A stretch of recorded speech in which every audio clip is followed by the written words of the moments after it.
Okay, we ended talking about process life cycle. Great. So this is from where we'll pick up. Can someone just put in a word or two about how a program is different from a process?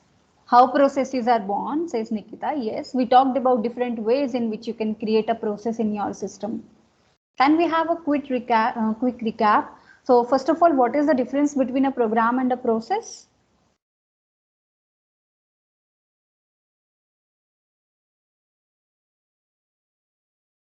Anyone?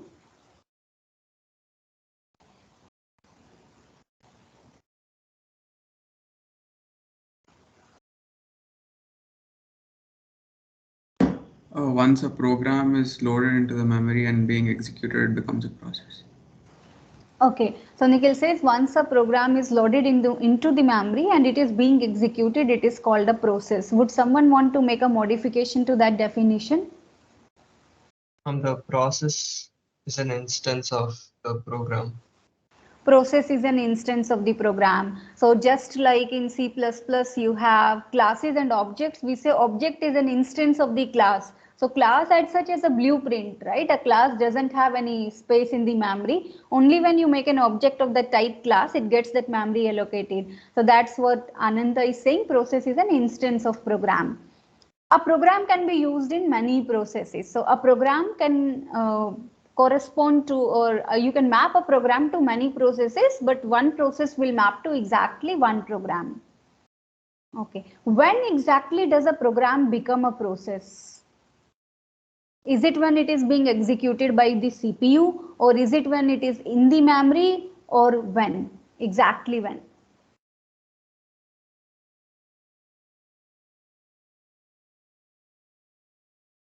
So even when your program or even is in sitting in the memory, even if it is not being executed by the CPU, so CPU might be executing some other program at that time, even at that step it is a process. So you needn't say that exactly a program becomes a process when it is being executed by the CPU. Even if it is loaded in the memory, as we discussed in the last class, how a process looks like in the memory.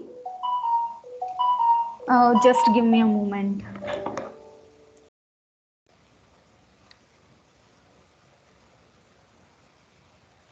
Okay. Yes. So we say that when a program comes into the memory, what are were the parts here? So we had a text part. Text part is the set of instructions, just like a recipe. So CPU is going to read these instructions one by one and execute them.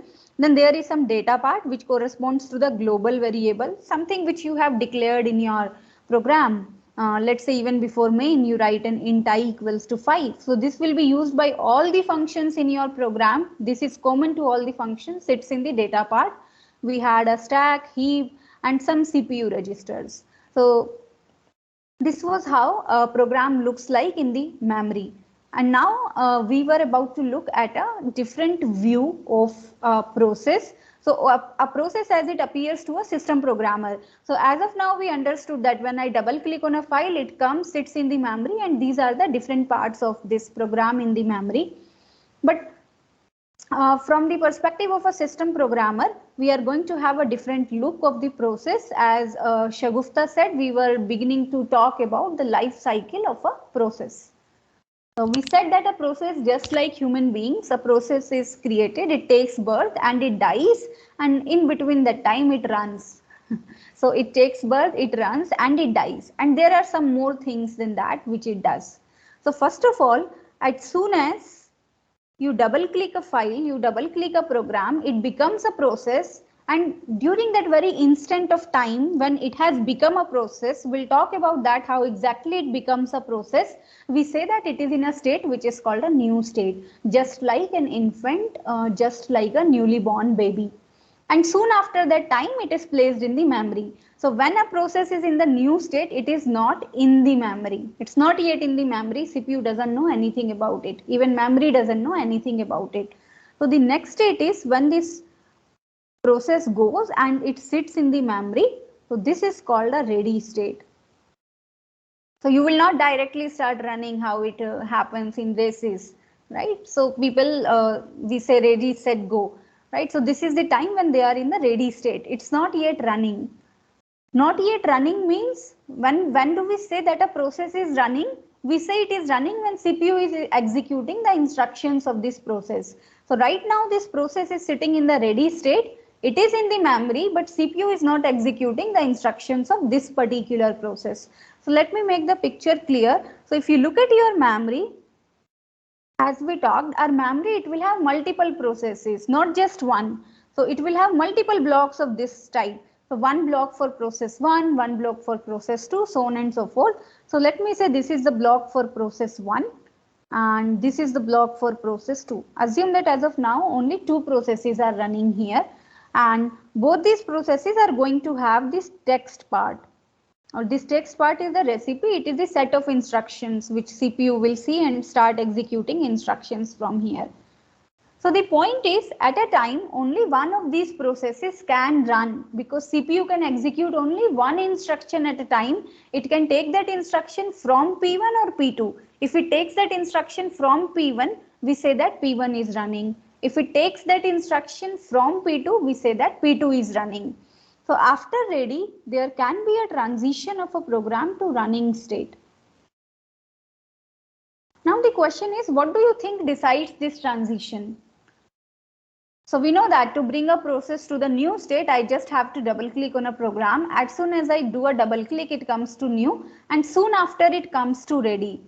After ready, how does a process come to running state? That is something we will talk about. After running, if everything goes well, if all the instructions are executed successfully, it goes to a new state which is called terminated, or you can also say dead.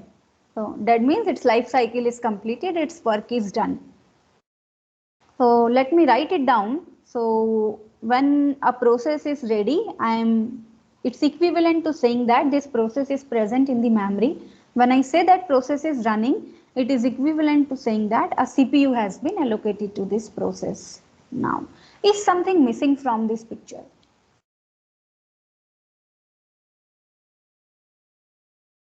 So are memory and CPU the only things which processes need?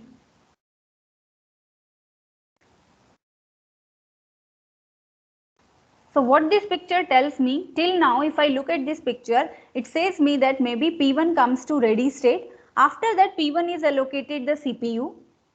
Let's say here is the CPU. And it start executing the instructions of P1 one by one. And when P1 is finished, it goes to the terminated state.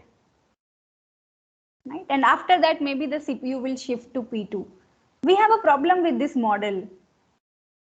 Right? What is the problem with this model? So as of now, this model is saying P1 is ready, P1 runs, CPU executes P1 instruction by instruction, P1 gets terminated. After that, CPU will come to P2, execute it instruction by instruction, and then P2 will get terminated. Do you see a problem with this model? What I spoke just now? Any of you? It is not time efficient.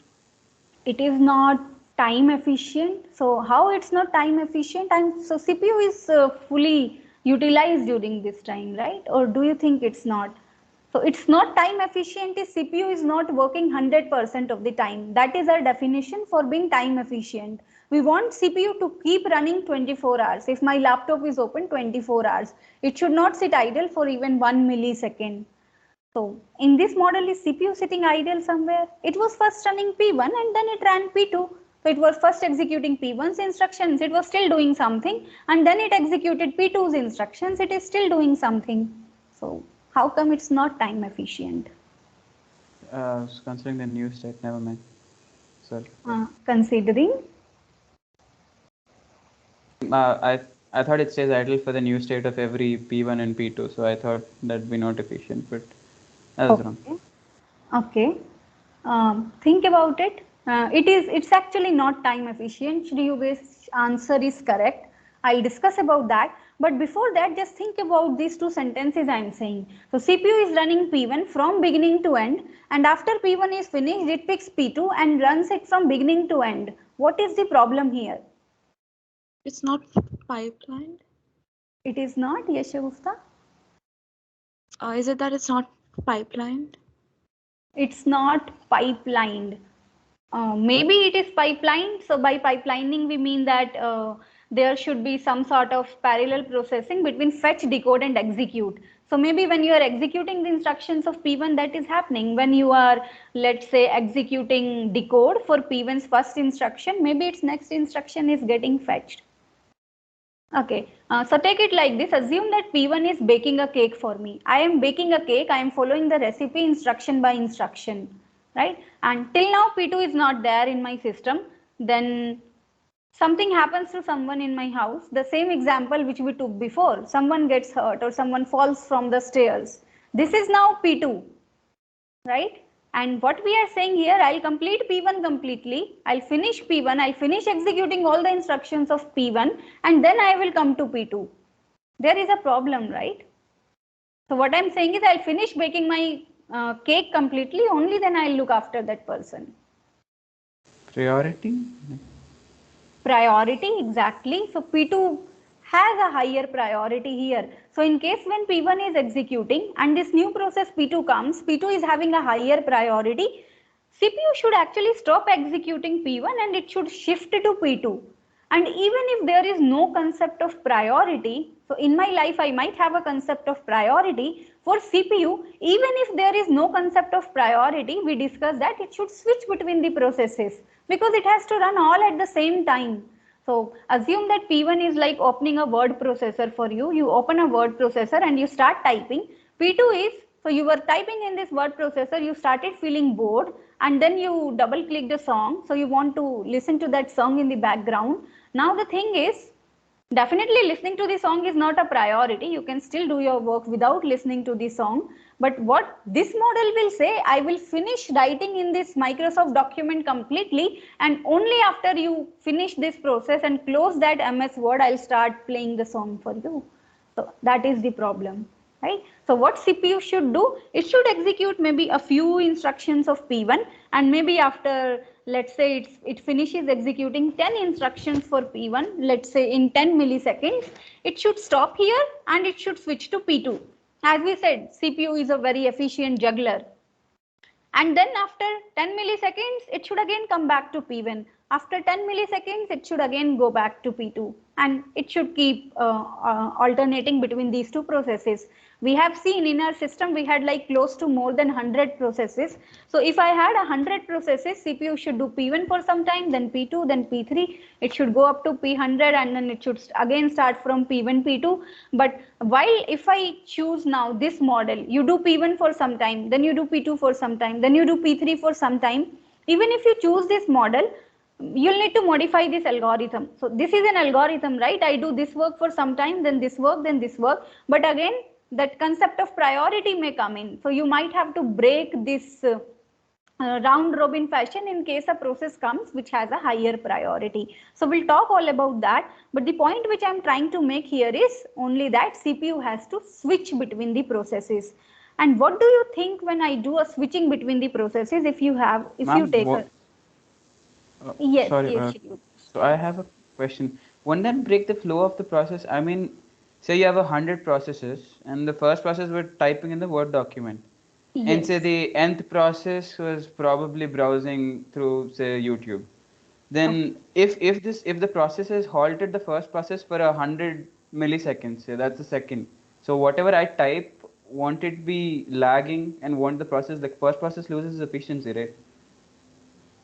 That's right. So what Shri Yogesh is saying, but that doesn't happen in our systems, right? So maybe it's not even 10 milliseconds. I'll have to exactly look up the units, but CPU shifts so fast. We'll talk about the exact units that you don't realize it. It is actually happening. So when you're writing in a word processor and you're also looking at a YouTube video, actually when you're typing in that word processor, it is halting there. And even your YouTube video, it is halting there for maybe a 1 microsecond or 1 millisecond. It halts there, but you do not realize it because it halts for a very small time and then this again starts executing. So Okay. that is the whole point. So CPU actually, you can say, CPU befools all the processes. Even we talk about it in this way, all the processes, they feel that CPU is only dedicated to me. So P1 is thinking P1 is being served so fast. We said that CPU is the fastest resource because it is made up of that silicon semiconductor, which is really, really fast. So even P1 doesn't realize that by the time, so let's say CPU executes one instruction of P1, then one instruction of P2, goes, serves all the processes and then come back. But this entire thing is so quick that P1 doesn't even realize that between serving my first instruction and executing my second instruction, CPU has actually, gone back and it has executed 100 processes and then it has come back to me. It is that quick. So everything actually halts on your system. The point is you just don't realize it. Even when I'm speaking on this MS Teams, it's not that CPU is only executing MS Teams and making my voice reach you. It goes back and maybe if you have opened some email, serve that for a while in case, assume that some of you are also watching some video in the background in mute mode. It goes and it executes that for a while and it comes back to the MS Teams. But the entire thing is so fast that you don't realize it. Even your processes don't realize it. Okay. So all this switching is actually happening and this switching is very heavy. It's we'll talk about it. It's very heavy and it's very difficult sometimes to decide how exactly to switch. Now, when I'm switching between these processes, maybe I'm going from P1 to P2, then P50, then coming back to P15 and then going again back to P100. How do you think can I represent that in this diagram here? So this diagram is from the perspective of a single process. The process goes from new to ready. Ready is the time when it is sitting in memory. Running is the time when its CPU is executing its instructions, right? So actually, let me give you a hint. So there is a back arrow from one state to the other. So which are two those states you think? Does it make sense for a process to go back from ready to new, or from running to new, or from running to ready, or from terminated to ready? What do you think?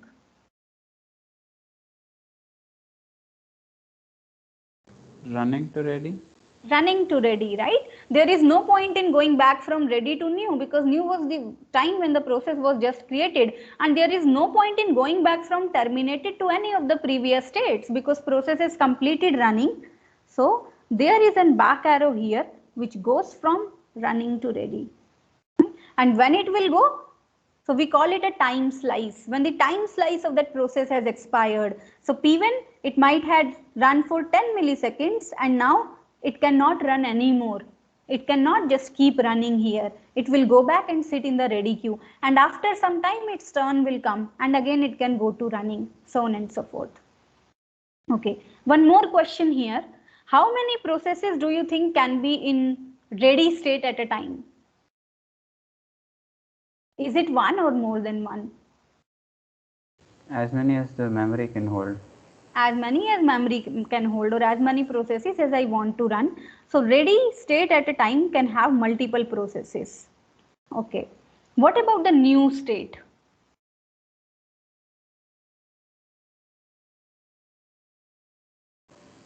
As many, because we can keep double clicking. We can keep double clicking. So a new state can also have a lot of processes here. Okay. What about the running state?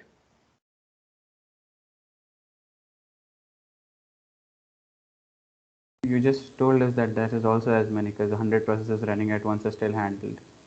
Okay, so here we need to be careful about, so which process I say is in the running state. Does anyone have a different answer? How many processes will be there in the running? Okay.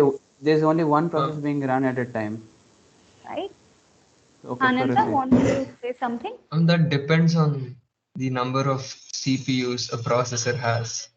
That is again a very interesting point. So what Ananta is saying, so today the laptops or computers which we have, they have more than one CPU. They don't just have one CPU. So we say that a process is in the running state if it is allocated the CPU. So any process which is currently utilizing the CPU is in a running state. Now my laptop, it's a 4-core processor. There are 4 CPUs and 4 processes should be running at a time, right? So at this point in whenever we'll be talking about this course, at every point we are going to assume that our system has only one core, it has only one CPU. And once we understand how to build algorithms for that, you can always extend them to multiple CPUs. So there are questions like this which people ask. So let's say I have 4 cores and there is a process, it is running on 1 core, and then let's say its time slice expired, it goes back, it sits in the memory, and next time when it is allocated the CPU, should it go to core 1 or should it go to some other core? And again, what are the good algorithms there? So how should you be switching the processes in a multi-processing environment where you have multiple processors? That is another area of research actually. So for our course, we are going to assume that our system only has one CPU. So in that case, at a time, there will be only one process which will be in the running state. Okay, now let's look at this. So we now got quite a clear picture of what is happening. CPU executes P1 for some time, goes to P2, executes it for some time, comes back to P1, executes it. It's switching between P1 and P2. Now assume that P1 is a C program and CPU was running, let's say, first 10 instructions of this C program, and after 10th instruction it was to shift to P2. And let's say the 6th instruction of this P1 program is a scanf statement. What will happen?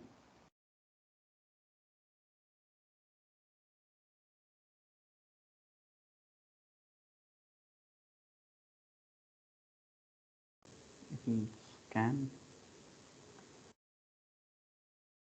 So let's say here I have a scanf statement. P1 was running here. After some time there came a scanf statement. What should be done now? Should I move it back to ready? I think new, ma'am, because user has to input something. User has to input, right? So till now we haven't anywhere talked about the user inputs which are taken using the input output devices. We have only talked about memory and CPU. You might be doing a file operation which might require you to open a file. Let's say you are writing a program for counting the number of words or number of lines in a program. Right? And CPU and memory are not the only resources in our system. We also have the disks and the input output devices. So I'm going to add some more states to this diagram. Right? New, I cannot send it to new because new really means that I've just double clicked the program and now it's going to be, executed from the first line. Now in the 6th line I encountered a scanf, and now the program, it requires some input output. So even let's say if I send back to the ready state in case of input output, then, and let's say there itself, while sitting in that ready state, the program is waiting for some input output, and in case that input output is served, it can now run. But this model then again has a problem. So let's say you actually forgot that there is a terminal on my screen where I have to give some input. You got caught up with some YouTube video and it totally went off your mind that I have to give some input on the keyboard. P1 and P2 are running, so it doesn't make sense to bring P1 to the ready queue or to the ready state. Why? Because after 10 milliseconds, we will again shift. CPU will again switch and it will execute to try P1, but it will see that it is again on that scanf statement, and then it switch to P2. After 10 milliseconds again come to P1 and it again realize that you haven't given it the input yet. So I'm wasting some CPU cycles here. So what happens whenever a program requests for input output, we don't send it to the ready state, because even this switching takes time. When CPU, it switches from P1 and P2, there is some work involved there. That work is also done by the CPU. So there is some overhead in switching. So I don't want to switch just like that. So I also want to reduce the number of switches I am doing. So what we are going to do here, as soon as a device, it requests for, let's say, input output, CPU, or we send it to a waiting state. So waiting means you can call it waiting, or you can also call it a blocked state. So here this program, it is waiting for the input output. It is no more here, right? So whenever CPU, it has to pick a process to run or to execute instructions from, it takes it from the ready queue or from all the processes who are in their ready state. We'll talk more about that. So now this process which was waiting for input output, it is blocked now, and it will be opened only after you give it some input. Now the question is, let us say you go to the terminal and you input some value. Where should this process go back now? Should it go back to running To or should it running. go back to ready? So Shri To Yogesh running. says it should go back to running. It was running before, it asked for some input output. Now that input output is completed and it should go back to running. Anyone else has a different answer? What is the problem if this process now wants to go back to running? Mihika says it should go to ready state. Why? Why not running? It was running previously.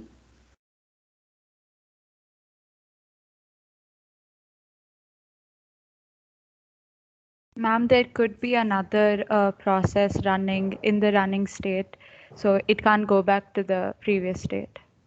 Exactly. So there is some other process. So as soon as this process came back to the waiting state, there is some other process who was allocated the CPU, and now that process is running. So I cannot now simply, snatch the CPU back from that other process and give it to this process.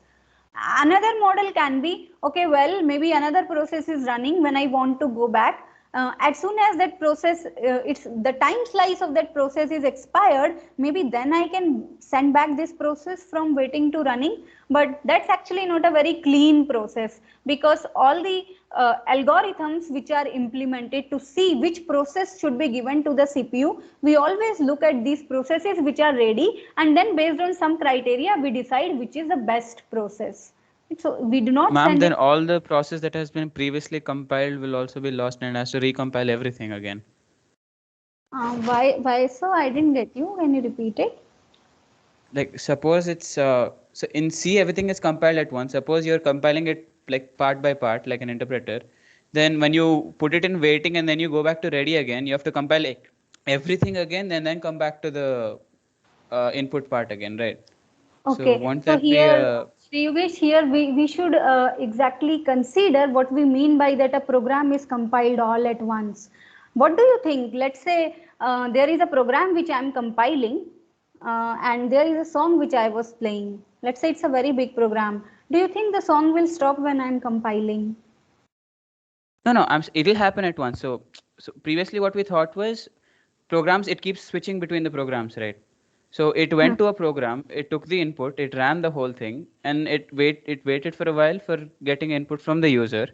Now once it got the input, is owing also, I mean, again it's going back to the ready state, then it's going to compile the whole thing again and again consider the input and then move forward.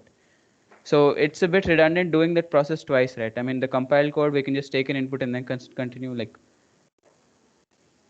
Okay, I think we are missing some dots here. I think we are here sort of overlapping the compiling and the execution thing. So if you want to think about it in detail, so compilation happened, right? Only when I run the program, it will be waiting for some input. So I am right now executing the dot slash a dot out part. I am executing the program here.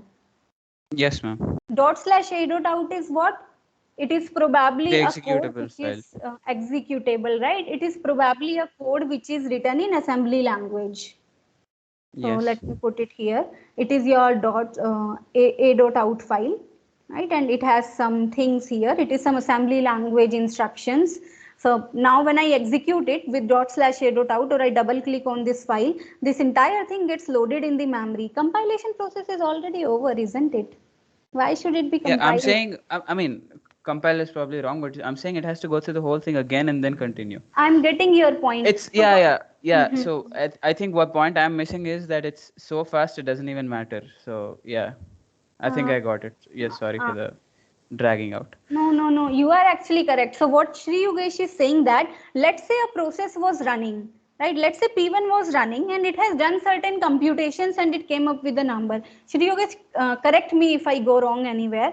So I was doing some very heavy computation here.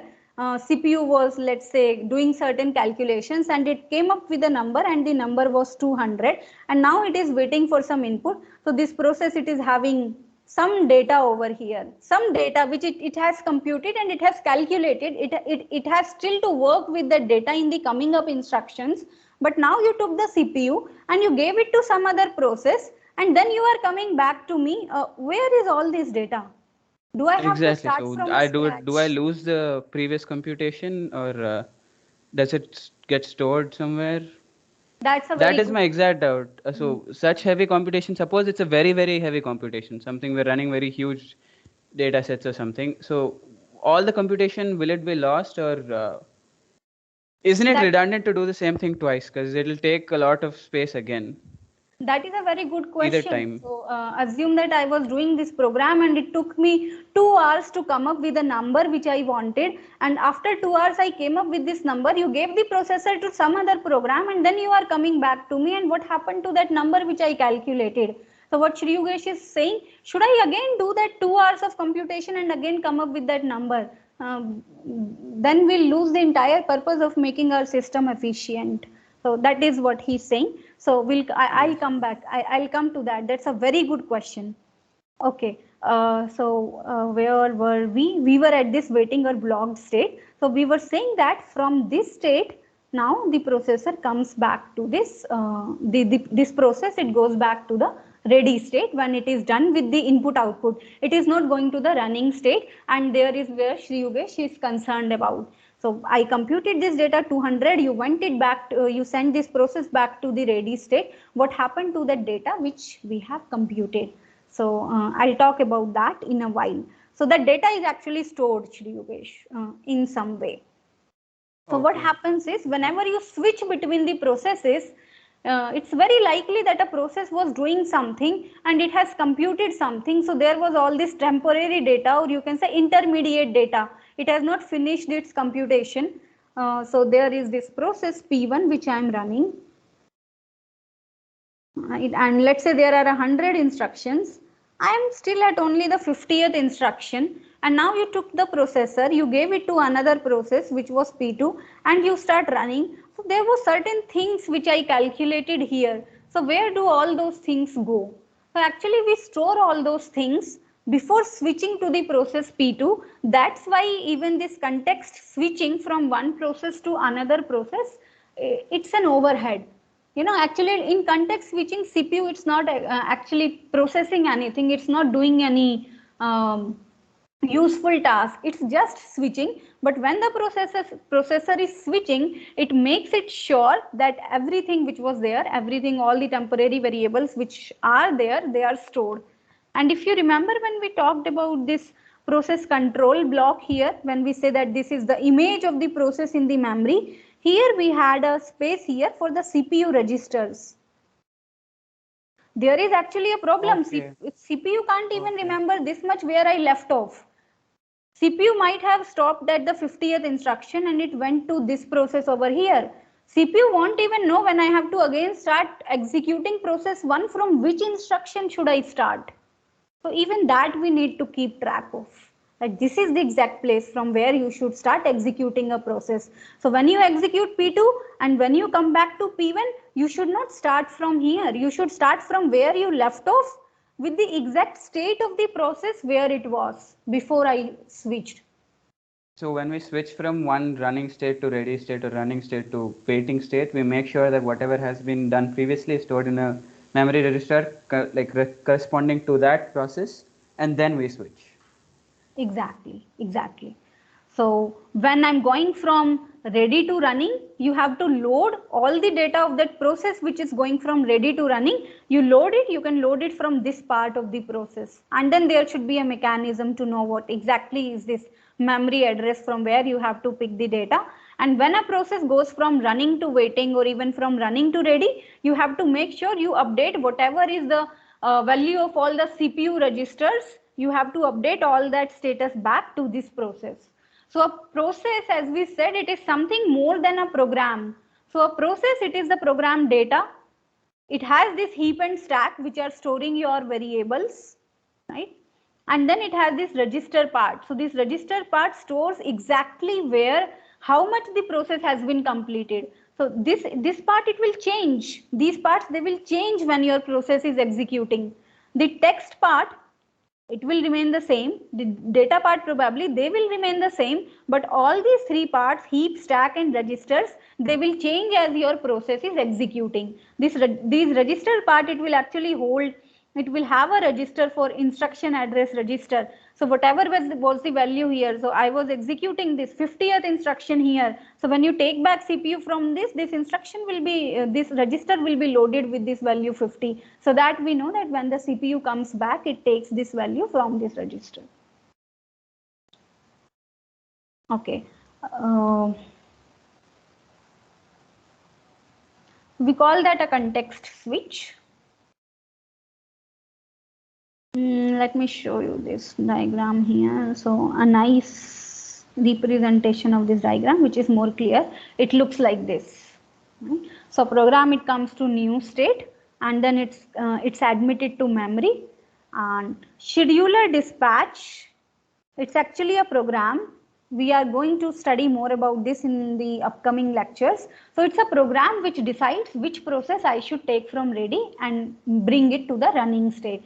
So exactly one process will come here, process. So when I say now program and process, assume that I'm saying process, because after this point in time, we are always going to talk about a process. So it brings a process from ready to running. In case all the instructions are executed, you can exit and go to this terminated, or there can be an interrupt. Right, it can be a system call which runs every 10 milliseconds and asks the CPU. Okay, so you can implement it with the help of a clock cycle which raises a signal every 10 milliseconds and asks the CPU, okay, now switch. And in case there has to be an input output, you come back to the waiting state, and when it is completed, ensure that you go back to the ready state.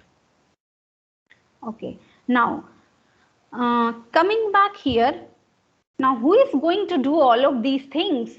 You know, changing the states of the processes. So a process should keep changing its states, and then you have to keep track of how many processes are currently there in the memory. So you need to bookkeep all these things. So how many processes are there in the memory? Then there will be some algorithm which you have to design as a system programmer. So all these things as of now, they are implemented in the kernel part of your operating system. But as a system programmer, you have to think about all these things. You have to do all this bookkeeping now. So which is the process which I should pick from this memory, and then I should allocate it to the CPU. And once it is done with CPU, or if it wants an input output, I should move it to some other queue, which is the waiting queue. So all this bookkeeping, it has to be done by the operating system, and we have to learn about all that bookkeeping. How do you do that? So let's look at the very first step of that bookkeeping today, and then I will stop. So now consider your entire computer as a system, and in this system there are a whole lot of processes in a different states, and then exactly one of these processes is in your running state, and then you have many processes. Some of these processes are using input output, some of these processes they are using files, some of them are using your memory, some other parts of your memory. So how do we even get started with writing a piece of code for this? How should I represent a process? So memory, everything is fine. So when I double click a process, it comes and it sits in the memory. But then I should have a way of bookkeeping all these things. I should know what all processes are running on my system, and I should know how to write that algorithm which takes a process from a ready queue, and I should actually know how to create that ready queue, and I should know how to create a process also. So the first question here, how do I create a process? So operating system would do something, right? When you double click on a file, operating system itself is a program running. First of all, notice this. So when you start your computer, operating system is right there sitting somewhere in your memory, right? And it again will have all those parts. It will have a text part, it will have a data part, it will have a heap and a stack and all those things, right? So here is the OS. It is a process which is already running, which hasn't been created by you. And then this process, it has to do something when you double click a file.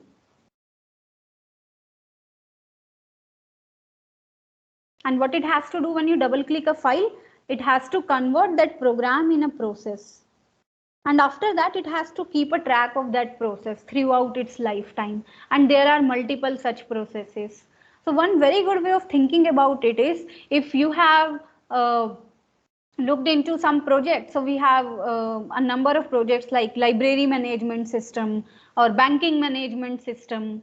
It's exactly same to that. The only difference is it is an operating system. It is a system of your computing. So there you were doing a bookkeeping of all the things which were in library. Okay, these are the students, these are faculty, these are the books which they buy, or these are the systems which they are using. Same with the banking management. The only difference is now you can say, if I call it a, let's say, a classroom management system, it's easy to think about. So the only difference is now the main entity which was there. So if it was a library management system, the people there, they are replaced with processes. The students here, they are replaced with processes. So processes keep coming in the memory and processes keep going from the memory, just like students, they keep coming to the institute and students keep going out of the institute. And when they are in the institute, you have to take care of a lot of things. So that is how we are going to do it. So what is the first step if you were, let's say, doing a, let me even say not let's say it's a classroom management system. I made a one system to manage this, to manage my class on operating systems, let's say. So I have every student and I have some automated procedure to do different things and compute different things about different students, right? So what kind of data structures do you think I'll need there? How can I even, from a scratch think about implementing it? Any idea? Have you ever written any of the projects like that?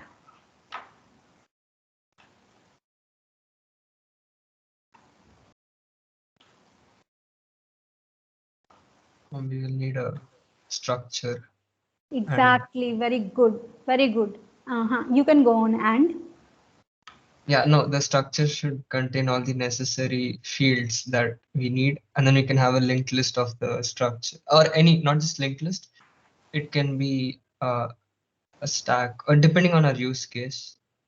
exactly, right? So we start with a structure. So I have to represent students in this code.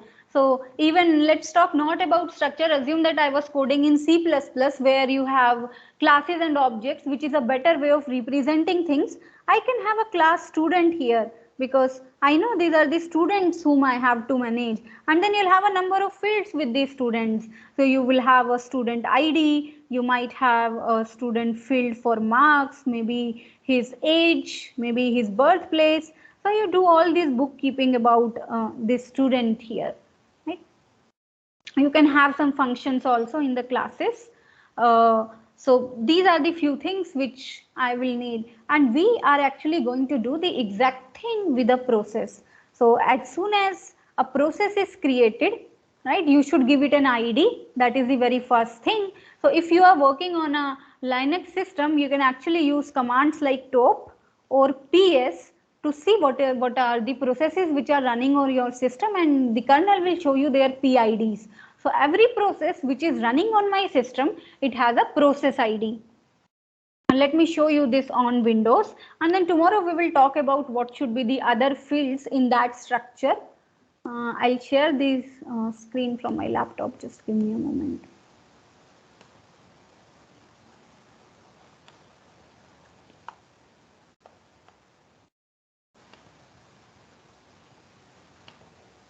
So look at this task manager here. So till now when we have looked at this task manager, we have looked at the names of the programs, right? So there is an option actually with which you can see this PID. I think you can actually figure it out on Google. I do not exactly remember what I did here. Probably there was an arrow which I clicked, and when you do this, you can see here the PID of every process. Sorry, I cannot zoom in this screen here. Right? But I hope all of you are able to see. Here is this PID, and you can see that every process has a unique PID. You know what is actually happening here? Task manager is also a process. It is running somewhere in my memory. It is using my CPU. Task manager somehow. So what we have done? We have created these objects for every single process with some fields, And these are also the fields. So you can also note how much of CPU is this process using, how much of memory is this process using, how much of my disk is this process using. So all of those are going to be the fields in that particular structure or in that particular class, and then you can make the objects and variables out of that. So what task manager does that, it actually just helps you to see what are the values of different variables inside that structure. So we will talk more about it in the upcoming class. So I'll just end here. So a few things which we discussed today was the life cycle of a process, and then we taken a look at how to switch between the processes. We talked a bit about context switch, and then we are starting with the journey of how do I as a system programmer I bookkeep all these things, and how do I load and reload between the processes and switch between the processes. And the first step towards doing that is actually to create a process structure or a process class. So we'll actually use structure because we won't have any functions there. So let's call it structure, and you actually have this name for this. So in Linux, this structure, it actually has a name which is called task underscore struct. So your kernel creates this task underscore struct as soon as you double click on a process, or if there is some other thing happening on your system which has created a process. So we'll talk about this structure in the tomorrow's class. And we'll take a look at a few more schedulers in our system. Okay, if you have any doubts, you can stay back and ask me. Otherwise, I think we are done for today's class. And anyone who is on the campus comes in the next 2 days and wants the classes to happen physically, do send me an email.